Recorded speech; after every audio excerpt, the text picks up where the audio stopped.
Yo estaba trapeando aquí entre la puerta de la oficina y el hall y tan pronto yo retiré mi cabeza, se cayó una viga, no muy pesada tampoco, pero tampoco era liviana, que me hubiera podido caer en la cabeza y ahí había quedado. Aprendamos juntos a leer la Biblia. Mi nombre es María Arias. Mi misión es crear un espacio donde nos enfocaremos en ayudar a personas que nunca han leído la Biblia o a aquellos que han leído y no la entienden. Mi objetivo es crear una comunidad de personas que busquen a Dios por medio de su palabra y motiven a otros a leer la Biblia. Comencemos este viaje juntos. Cuando Jesús se hizo carne en la persona de Jesús, Dios sabía que era una misión difícil a la que él venía, pero era necesaria. Era la única forma en que la humanidad podría salir de la oscuridad donde se encontraba. ¿Por qué? Recordemos que el primer hombre que fue Adán trajo muerte espiritual debido a su desobediencia y hubo una separación entre el hombre y Dios por causa del pecado. Imaginémonos una cueva totalmente oscura donde hemos vivido mucho tiempo y estamos acostumbrados a esa oscuridad. De repente entra una luz brillante, algo que es incómodo, desconocido. Es una luz que es difícil de soportar porque produce incomodidad y es algo nuevo en nuestras vidas. Pero también hay una expectativa nueva y diferente. Y a la vez surgen los miedos, la duda y la incredulidad. Eso es exactamente lo que sucedió cuando Jesús vino. Jesús llegó con buenas noticias de salvación y algunos lo aceptaron y otros lo rechazaron. Malaquías capítulo 3, versículo 1 y 2 dice: miren, yo envío a mi mensajero y él prepara el camino delante de mí. Entonces el Señor al que ustedes buscan vendrá de repente a su templo. El mensajero del pacto a quien buscan con tanto entusiasmo, porque ya lo estaban esperando, sin duda vendrá, dice el Señor de los ejércitos celestiales. Pero ¿quién será capaz de soportar su venida? ¿Quién podrá mantenerse de pie y estar cara a cara con él cuando aparezca? Pues él será como un fuego abrasador que refina el metal, como un jabón fuerte que blanquea la ropa. ¿Por qué es tan difícil aceptar el mensaje de Jesús? Porque él traía un mensaje revolucionario y desafiante, cuestionando la autoridad de los religiosos de esa época y en general a toda la sociedad. Ellos estaban esperando un superhéroe, como las películas de Superman y de esos superhéroes que vienen y los rescata de la esclavitud. Los religiosos creían que ese Mesías que estaban esperando, él venía como un soldado de guerra, que lo liberara de la opresión romana. Y resulta que Jesús venía a hablar de amor y de compasión. La alta sociedad creía estar por encima de muchos. Y Jesús de Nazaret era hijo de un humilde carpintero. No estaba a la altura de esos personajes. Había miedo al cambio de lo que Jesús decía, o sea, lo que él decía eran cosas completamente diferentes. Era todo nuevo para ellos. En el Salmo 19, versículo 2 dice: los cielos proclaman la gloria de Dios y el firmamento despliega la destreza de sus manos. Día tras día no cesan de hablar, noche tras noche lo dan a conocer. Hablan sin sonido ni palabras. Su voz jamás se oye. Sin embargo, su mensaje se ha difundido por toda la tierra. Leí hasta el versículo 4. Voy a entregarle este episodio al Señor y voy a orar. Padre Celestial, te doy gracias por este tiempo, Señor, te lo pongo en tus manos. Te pido que me acompañes y a desarrollar este episodio, que sea de bendición para muchas personas, Señor. Gracias, Papito Dios, por tu palabra maravillosa, porque tú nos muestras, amas tanto la humanidad que quisiste venir al mundo a experimentar lo que el ser humano siente, Señor. Y eso de verdad no estamos a la altura, Señor, pero tu amor, tu bendición es tan grande, Señor, que nos cobija de una forma impresionante, Señor. Te damos gracias por eso, Papito Dios. Yo te amo y te pido, Señor, que nos acompañes, que nos sigas guiando, que nos sigas dando dirección, que nos sigas amando y que nunca te apartes de nosotros, Señor. Sobre todo de todas las personas que te están conociendo en este momento, Señor, yo te pido que los acompañes, que los guíes, que les enseñes, que te reflejes en ellos, Señor, y que nosotros, las personas que te servimos, Señor, que seamos de verdad ese corazón dispuesto a que las personas también se puedan acercar a ti, Señor. Gracias, Papito Dios, en el nombre de Cristo Jesús, te pongo este tiempo en tus manos, este episodio. Amén, amén. El tema de hoy, vamos a hablar del sufrimiento y el rechazo de Jesús. Recuerden que estamos haciendo un recorrido por el libro del Evangelio de Juan. ¿Cómo pudo soportar Jesús el sufrimiento y el rechazo? Recordemos que Jesús es el mismo Dios que nos ama con amor inagotable y desea acercarnos a Él nuevamente para tener una relación de intimidad con Él, como padre e hijo, y también como sus amigos. O sea, Él nos trata a nosotros como sus hijos, como sus amados, pero nos trata como sus amigos. O sea, no nos trata como si fuera un esclavo con su amo, un jefe con su empleado. Él dice que a nosotros, que somos sus amigos, Él nos revela todas sus verdades. El capítulo de Isaías 53 nos revela algo maravilloso. Yo en este momento lo voy a leer, pero la verdad que haciendo este episodio mis lágrimas no pararon, porque es verdaderamente ver lo que Jesús vino y padeció por nosotros. Este capítulo de Isaías 53 es maravilloso. Yo, tal vez como en el tercer episodio de estos podcasts, se los había leído, pero de verdad es maravilloso saber que Dios bajó a la tierra, se convirtió en hombre para podernos salvar. Es maravilloso, realmente. Este capítulo 53 me toca a mí el corazón impresionante. Se los voy a leer porque es realmente como se muestra el dolor y el sufrimiento que Jesús vivió cuando Él vino. Isaías capítulo 53. ¿Quién ha creído nuestro mensaje? ¿A quién ha revelado su Señor su brazo poderoso? Mi siervo creció en presencia del Señor como un tierno brote verde, como raíz en tierra seca. No había nada hermoso ni majestuoso en su aspecto, nada que nos atrajera hacia Él, pues el despreciado y rechazado, hombre de dolores, conocedor del dolor más profundo, nosotros le dimos la espalda y desviamos la mirada. Fue despreciado y no nos importó. Sin embargo, fueron nuestras debilidades las que Él cargó. Fueron nuestros dolores los que lo agobiaron. Y pensamos que sus dificultades eran un castigo de Dios, un castigo por sus propios pecados, cuando Él era un hombre santo, perfecto. Pero Él fue traspasado por nuestras rebeliones y aplastado por todo nuestro pecado. Fue golpeado para que nosotros estuviéramos en paz. Fue azotado para que pudiéramos ser sanados. Todos nosotros nos hemos extraviado como ovejas. Hemos dejado los caminos de Dios para seguir los nuestros. Sin embargo, el Señor puso sobre Él los pecados de todos nosotros. Fue oprimido y traspasado con crueldad. Sin embargo, no dijo ni una sola palabra. Como cordero fue llevado al matadero y como oveja en silencio ante sus trasquiladores. No abrió su boca. Al ser condenado, injustamente se lo llevaron. A nadie le importó que muriera sin descendientes, ni que le quitaran la vida a mitad de camino, pero lo hirieron de muerte por la rebelión de mi pueblo.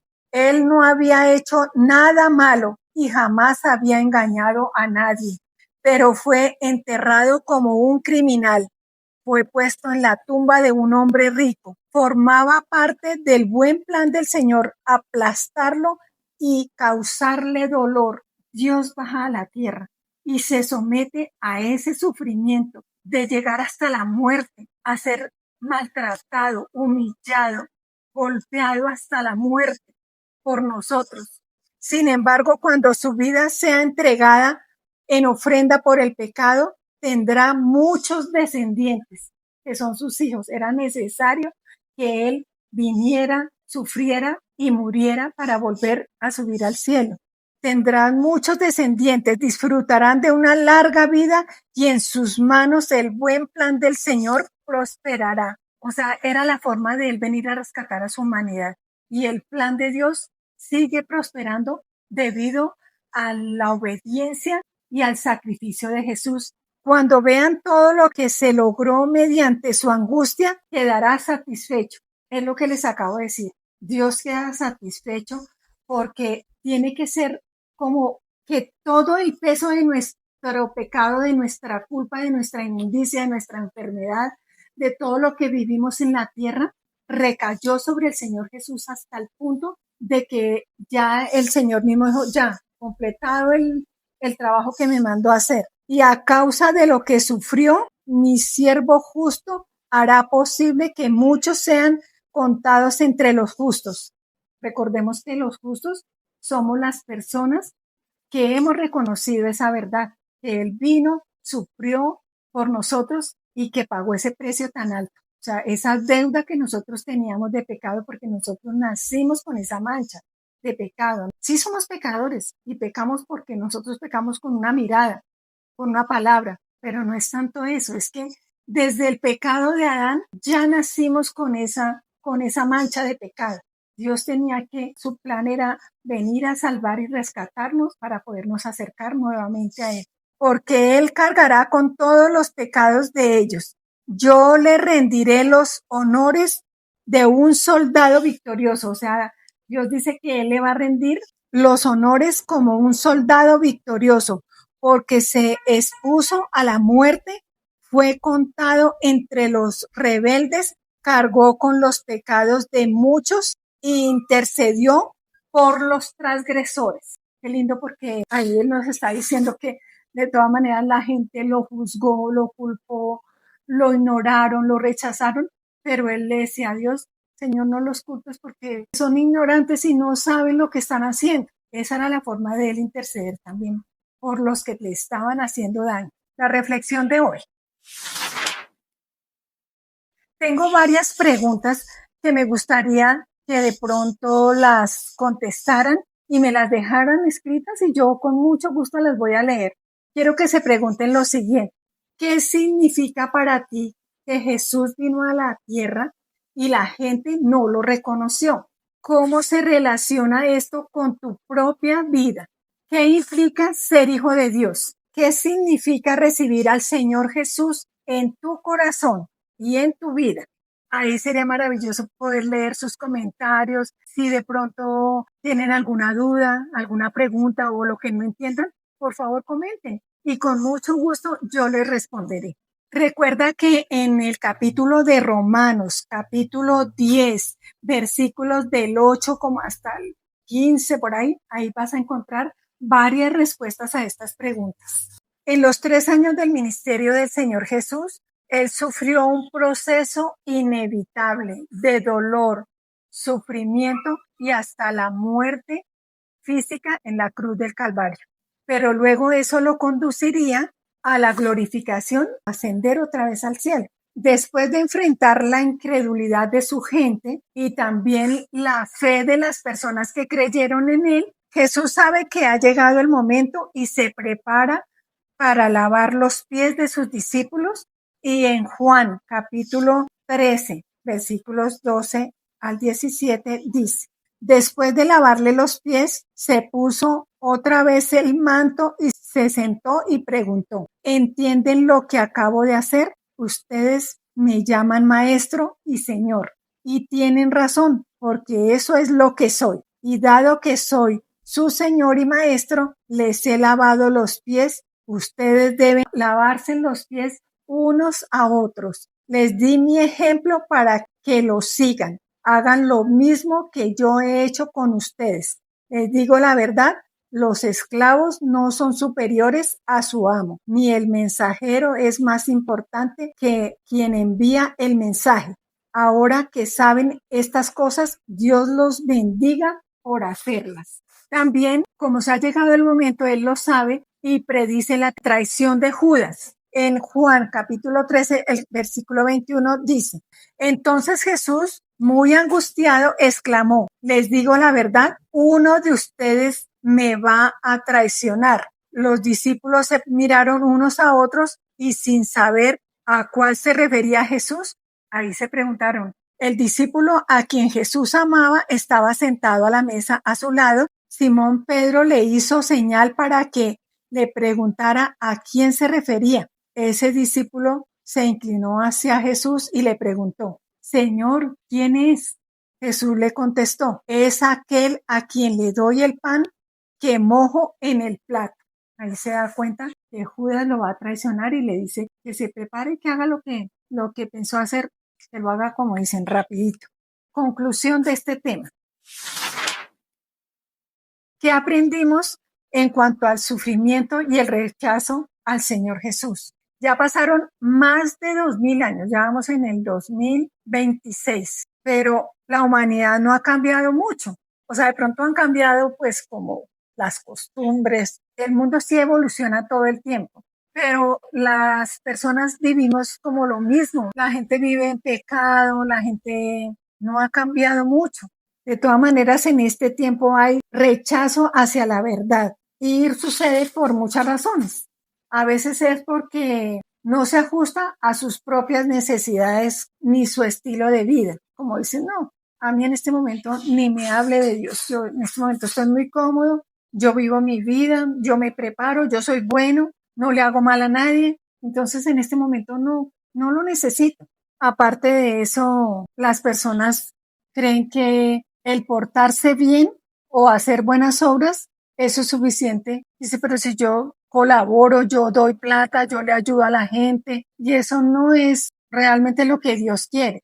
Las obras son buenas porque Dios dice que la fe sin obras es una fe muerta. Pero lo primero que tenemos que hacer es creer en la verdad que Dios nos está mostrando y de acuerdo a esa creencia nuestro corazón se va preparando para hacer cosas diferentes que son las obras que de verdad debemos desarrollar. O sea, las obras sin amor no funcionan. Necesitamos de Dios, que Él nos guíe, que Él de pronto nos enseñe a quienes debemos ayudar o qué debemos hacer. Pero lo principal es creer en el Señor Jesús, conocer sus verdades, recibir su guía, estar cerca a su corazón. Eso nos va preparando para lo que tenemos que hacer mientras estemos aquí en la tierra. Otras personas tienen prejuicios y están llenos de orgullo que les impide ver la verdad. Otros tienen miedo, ¿no? Porque de pronto dirán, sí me gustaría, pero es que me da como miedo al cambio. O sea, ya estoy tan acostumbrada. ¿Se acuerdan que les dije lo de la cueva? Estamos en una oscuridad total y estamos tan acostumbrados que llega algo diferente y uno dice, "Ah, pero no soy capaz de dar el paso hacia adelante". Recordemos que cuando Jesús le dijo a sus discípulos, a Juan, a Santiago, a Pedro, que les dijo que eran pescadores, les dijo, dejen lo que están haciendo y yo les voy a enseñar a pescar hombres y síganme. Eso es lo que Dios quiere que nosotros hagamos. Que nosotros en medio de nuestra vida del corre, porque es que nosotros en esta época vivimos, pues todo el mundo viene con el afán de sobrevivir, de mantenerse, de sostenerse en esta sociedad, preparándose, trabajando para luchar, para conseguir lo necesario. Pero Dios quiere que le demos el primer lugar a Él. Dios es el que nos provee todo. Dios nos provee la salud, nos provee los trabajos, nuestra casa, nuestro carro, todo nuestro bienestar, nuestro sueldo proviene de parte de Dios. Dios es el dueño absoluto de todo lo que poseemos en la tierra. Entonces, ¿el afán cuál es? Si al final de cuentas, cuando nos vayamos, nada nos vamos a llevar. No, eso no quiere decir que no podemos tener cosas, que no tenemos que trabajar, que no tenemos que educarnos, que no tenemos que aprender y que no tenemos que luchar por nuestras familias. No, Dios lo que quiere es que nosotros le demos el primer lugar a Él y que le pedamos dirección. Dios está atento absolutamente en todo, hasta para una ama de casa, saber qué va a cocinar para sus hijos, cómo va a salir a la calle. va a ir al médico, Dios está en todo. Lo que pasa es que nosotros estamos tan acostumbrados a como a la rutina diaria y se nos olvida que Dios está ahí. Dios está ahí. Yo quiero contarles algo que me pasó en diciembre. Una es que el 25 de diciembre del año que acaba de pasar, yo estaba en la casa de mi hija en Chía y estábamos organizando porque iba a llegar una visita, entonces como tratando de que todo estuviera en orden. Y resulta que cuando yo estaba echando una trapeadita en el piso, yo estaba pasando el trapo y estaba parada frente a una puerta de la oficina. Y resulta que cuando yo acabo de salir, o sea, yo estaba trapeando aquí entre la puerta de la oficina y el hall y tan pronto yo retiré mi cabeza, se cayó una viga, no muy pesada tampoco, pero tampoco era liviana, que me hubiera podido caer en la cabeza y ahí había quedado. Es un milagro porque hubiera podido ser una de mis nietecitas, hubiera podido ser mi yerno, mi hija, y Dios nos favoreció y me favoreció a mí, principalmente que era la que estaba haciendo eso ahí. Justo yo acabo de sacar la cabeza y ¡pan! La tabla esa pesada cae. Otra cosa, nunca me ha pasado eso. Ahí hay una olla, pues como a mí me gusta cocinar. Este viernes pasado, resulta que es una olla de esas grandes pesadotas express y ahora descubrimos que era la manija que estaba suelta, como yo la cogí con las dos manos y la manija del lado derecho estaba suelta y yo la agarré con tal forma que yo quería como jalarla hacia la estufa y como que se me recargó acá como para poderla, como que el impacto al caer no fuera tan pesado y la olla cayó al piso y se le salió el pisto y empezó a salir el aire. Gracias a Dios la olla no estaba como llena, entonces Dios nos favorece. Mire que Dios está absolutamente en todas las cosas que uno hace. Tú vas a pasar una calle y te das cuenta que un carro viene en contravía. Uno a veces no se fija, son demasiadas las cosas donde el Señor está ahí con nosotros. Espero que este episodio te haya encantado. Espero que respondas esas preguntas que te dejé ahí y voy a orar para terminar este tema. Papito Dios, te doy gracias por este tema tan hermoso de entender que tú bajaste a la tierra con un propósito y que era inevitable el plan que tú tenías, Señor. Gracias por amarnos, gracias por bendecirnos, Señor. Y te pedimos que nos acompañes, que te necesitamos en nuestras vidas, Señor, como Salvador, como guía, para que nos des dirección y nos acompañes en todo momento, Señor. Gracias, Papito Dios. Yo te pongo todas las personas que van a escuchar estos episodios, que las acompañes y que ojalá sea una bendición para todas las familias, Señor. Gracias, Papito Dios. En el nombre de Cristo Jesús. Amén y amén. Nos vemos la próxima semana. Es maravilloso compartir contigo este crecimiento espiritual. Recuerda que paso a paso se llega lejos. Con la ayuda de Dios, te guiaré a buscar las riquezas que nos ofrece la sagrada palabra de Dios. No pares. Permite que el Señor tu Dios te siga hablando a tu corazón, dándote sabiduría, entendimiento y discernimiento para poder aplicar estas enseñanzas a tu vida diaria.